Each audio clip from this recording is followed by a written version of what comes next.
안녕하세요. 마이웨이입니다.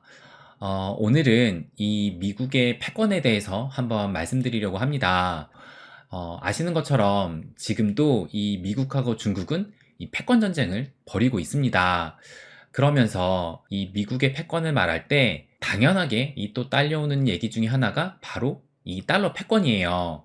그러면서 요즘에 이 나오는 내러티브 중에 하나가 지금 현재 이 달러가 몰락해 가고 있고, 그래서 이 달러의 패권이 무너지면서 중국이 급부상을 하게 되고, 또 여기 보시는 것처럼 결국에는 이 기축통화의 몰락은 암호화폐로 이어질 것이다 라는 이런 내러티브가 또 많이 나오고 있어서, 뭐 유튜버들 중에서도 미국이 몰락하고 또 중국이 이제 패권국이 될 것이다 라는 뭐 이런 이야기들이 심심치 않게 나오고 있습니다. 뭐 또 극단적인 콘텐츠에서는 아예 이 미국이 망하게 되면서 모든 자산이 뭐 폭락을 하게 되고, 그러면서 또 암호화폐 시대가 올 것이다 라는 뭐 이런 주장도 하는 영상들이 뭐 간간히 또 보이더라고요. 그렇다면 먼저 이 달러의 패권에 대해서 한번 말씀을 드릴게요. 그래서 여길 보시면 이 기축통화에 수명해가지고 과거에 어떤 나라가 기축통화였는지를 이렇게 보여주고 있는데, 제일 처음에는 포르투갈이 한 80년간 기축통화를 유지를 했고, 그 다음에 스페인이 110년간, 네덜란드가 80년간, 프랑스가 95년간, 영국이 105년간 유지를 했다가 미국이 1921년부터 지금 현재까지 이 기축통화의 위치를 지키고 있습니다. 그런데 여기에는 이렇게 1921년부터 미국이 기축통화가 됐다라고 나오지만, 사실 진짜 이 미국의 달러가 본격적인 이 기축통화로서 활동을 한 시기는 바로 이 브레튼 우즈 체제 이후입니다. 그러니까 이 브레튼 우즈 체제가 1944년도부터 시작이 된 건데, 이것이 2차 세계대전 이후에 이 미국이 전쟁 후 이 세계 금융 질서를 세우기 위해서 회의를 개최를 했는데, 그것이 미국의 브레튼 우즈라는 휴양지에서 회의를 한 것이고, 그래서 이 브레튼 우즈 체제라 부르고 있어요. 그런데 이 브레튼 우즈의 체제에 가장 중요한 것이 뭐였냐면, 여기 보시는 것처럼 결국 미국의 입장이 받아들여져서 미국 달러를 기축통화로 하고 근본이제를 채택을 한 것이었습니다. 그래서 이 달러를 온스당 35달러에 딱 고정을 시켜놓고, 언제든지 이 미국한테 35달러를 주면 금 1온스를 받을 수 있다라고 이렇게 약속을 한 거였어요. 그래서 이때부터 본격적인 이 달러의 기축통화의 자리가 시작이 됐습니다.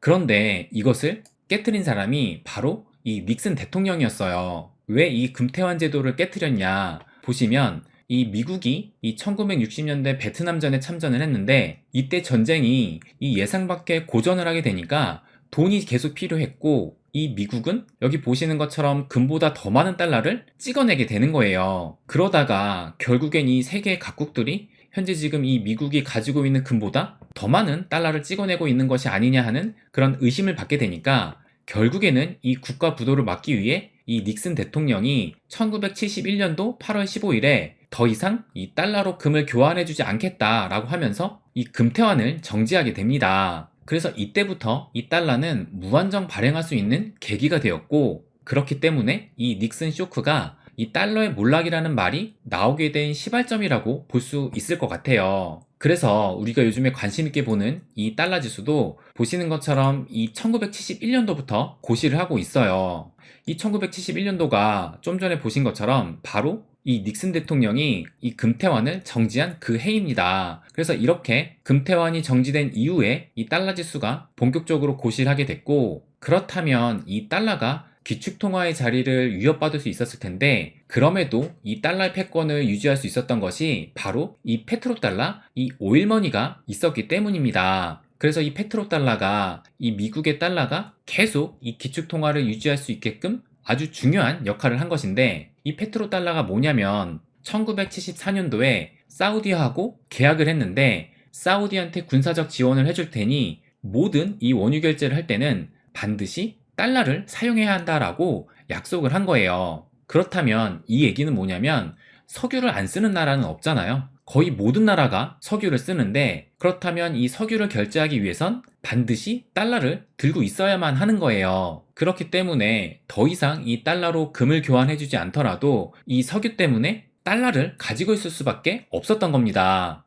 그런데 이 사우디하고 이 페트로달러를 계약을 한 게 1974년도인데, 앞서 이 1973년도에 무슨 일이 있었냐면 1973년도에 1차 오일 쇼크가 발생을 하게 돼요. 그래서 이때 이 석유 가격이 단기간 안에 갑자기 3배 넘게 정말 폭등을 하게 되는데, 이 1차 오일 쇼크의 원인이 뭐냐면 직접적으로는 여기 보시는 것처럼 4차 중동 전쟁이다 라고 얘기를 하는데, 사실 그 이면에는 1971년도에 이 닉슨 대통령이 금태원 제도를 정지를 하면서 더 이상 달러의 가치가 고정돼 있지 않고 발행할수록 그 가치가 떨어지게 되니까, 그래서 이 1973년도에 이런 석유가 급등을 하게 된, 어떻게 보면 간접적인 원인이 됐다라고 볼 수가 있습니다.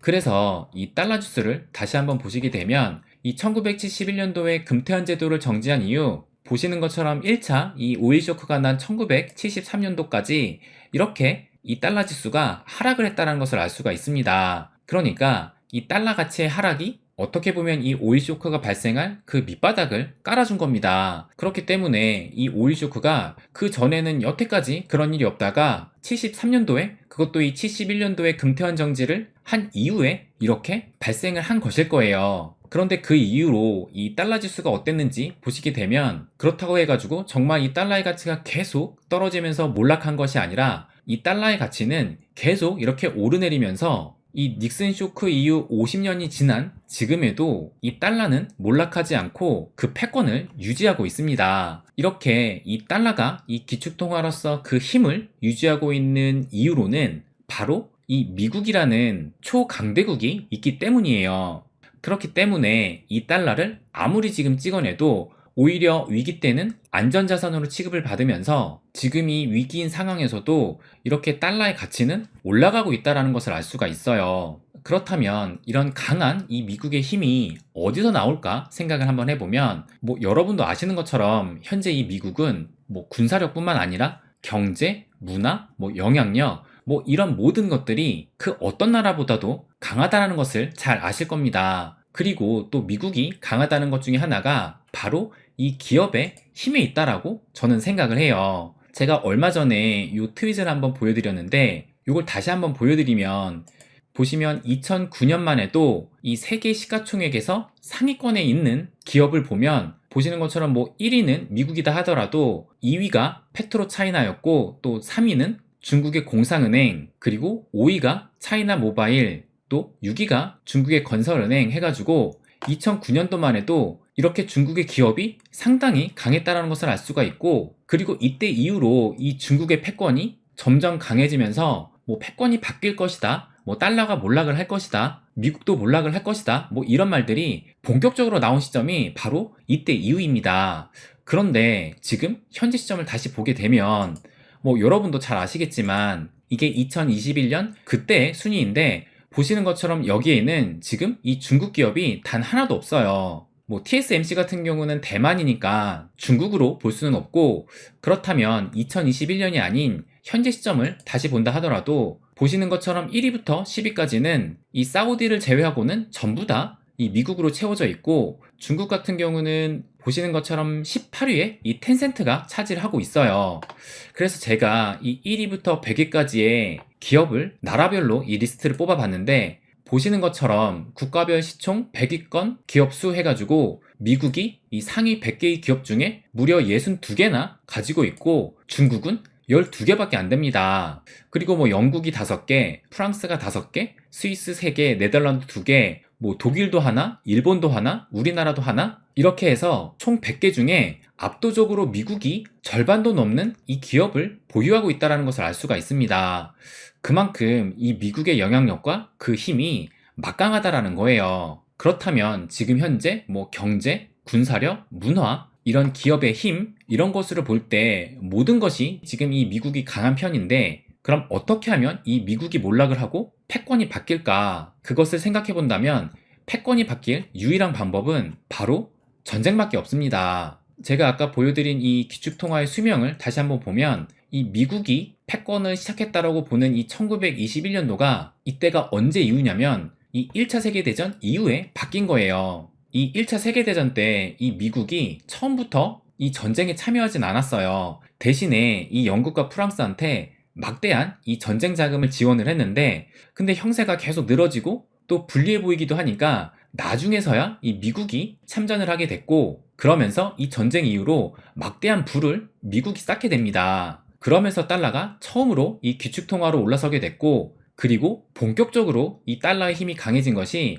아까도 말씀드린 것처럼 2차 세계대전 이후에 이 달러의 힘이 강해지면서 미국이 이 확실한 패권국으로 자리매김하게 된 겁니다. 그러니까 이 패권이 바뀐다라는 것은 전쟁밖에 없다라는 거예요. 뭐 지금 우리가 뭐 핸드폰을 들여다보면서 뭐 세계의 패권이 바뀌고 그러면서 미국이 몰락하고 중국이 패권국이 된다 라고 어떻게 보면 좀 쉽게 생각을 하게 되는데, 이 패권이 바뀐다는 것은 전쟁이 일어난다는 것이고, 전쟁이 일어나면 모든 게 바뀔 수가 있는 거예요. 진짜 만약에 이 전쟁이 일어나면 우리나라라고 안전할까요?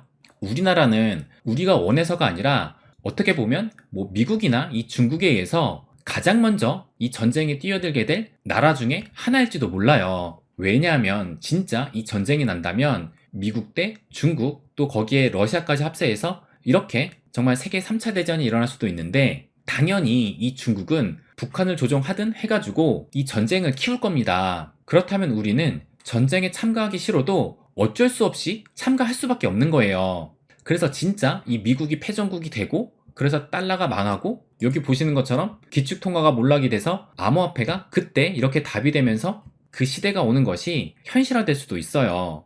그런데 이 전쟁이 다 일어나서 뭐 내가 죽거나 아니면 우리 가족이 죽거나 이 인류의 큰 상처가 입은 후에 이 암호화폐 시대가 오면 무슨 소용인가? 라는 저는 그런 생각이 듭니다. 그런데 지금도 이 미국에 대한 패권 도전은 이 중국뿐만 아니라 러시아도 거기에 합세해서 계속되고 있어요. 하지만 이 전쟁은 쉽사리 일으키지 못할 거예요. 아무래도 이 핵이라는 게 있기 때문에 정말 이 핵전쟁이 나면 그냥 다 죽게 되는 거니까, 이 세계 3차 대전이 일어나는 것은 아주 불가능한 것은 아니지만 그렇다고 쉽게 오지도 않는다고 생각을 합니다. 그래서 이 미국은 이 경제, 이 국방력뿐만 아니라 모든 면에서도 압도를 해야 한다고 생각을 하고 있어요.